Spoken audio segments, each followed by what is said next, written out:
Bridge collapses are horrific. They happen without warning and normally when loaded heavy with transport. A pandemic is also horrible. It robs an entire planet of its freedom and fills it with fear. Like a bridge collapse, by the time you have figured out what's going on, it's already too late. Hi, I'm Chris May, host of This Day in Weather History. It's a podcast from the Weather Network in Canada. When both of these two scenarios play out together, however, guess what? It dramatically reduces the potential collateral damage. I'll explain right now on This Day in Weather History. A bridge on a normally busy provincial road in northern Italy collapsed on April 8th of 2020. However, with virtually no traffic anywhere because of the crippling restrictions brought on because of the coronavirus lockdown, there were just two people who suffered minor injuries. It occurred at close to 10:30 in their morning, so normally this would have been mass chaos, and the loss of life could have been and likely would have been staggering. Helicopter surveillance views of the area showed where sections of the bridge crossing the river Magra had fallen into the water, buckling a stretch of the road behind it. The COVID-19 protocol lockdown to halt the spread of the surging coronavirus meant that regular, heavy, midweek traffic that might normally have been using this bridge was simply not there. And as a result, there were only two delivery trucks that were involved, and their respective drivers were taken to hospital with, luckily, only minor injuries. But this opened a big old can of worms. It highlighted a bigger and more pressing issue: the continuing poor state of repair of Italy's road network.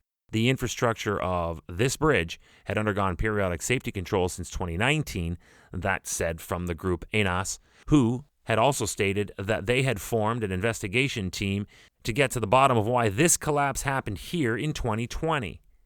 I don't know, but it might have had something to do with the fact that it was, at the time, a 111-year-old bridge in a country that has been ground zero for 2 world wars and countless other major skirmishes during and since.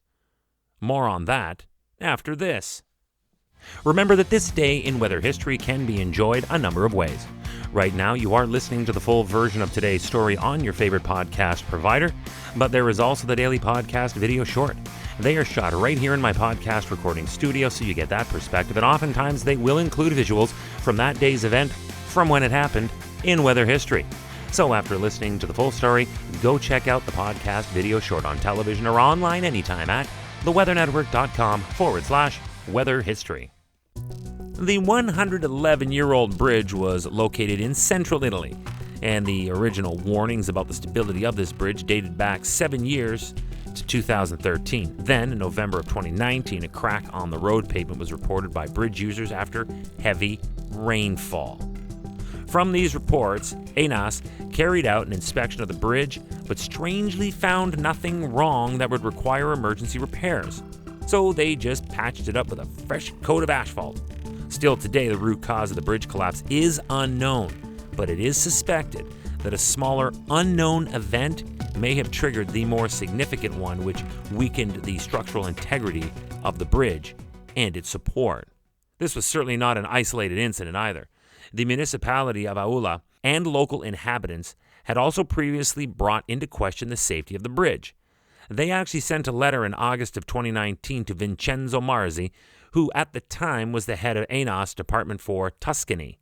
All he replied with was the following, quote, "The viaduct for the moment does not present criticalities such as to compromise its static functionality." There's a lot of syllables there. But then, as I mentioned earlier, this was before the discovery of that crack in the asphalt of the road in November of 2019 that they patched. What a complete cluster of errors. So, what do you think will happen to a bridge over a century old in a country still stuck between modern and ancient times? The bridge was badly damaged in the spring of 1945 at the end of World War II by mines that were set by the retreating German troops. It was repaired between 1945 and 49 with improvements made. The upper parts of the bridge and its deck were reconstructed, retaining the original lower parts of the bridge. But in this process, it was fortified for greater loads required by a then more modern and heavier traffic. Then, on this fateful day, it all came down. but luckily with only 2 people on it. This day in weather history. Tomorrow is April 9th, and we're going back into another of my favorite topics on Earth. The irony here is that it's a story about space travel. On April 9th of 1959, NASA introduced to the world America's first astronauts. They planned to begin manned orbital flights in 1961. You see, the Reds had already launched Sputnik successfully, so the Stars and Stripes needed to jump into the race by being the first to send humans into at least near-Earth orbit. And how this played out is tomorrow, on this day in weather history with me, your host, Chris May.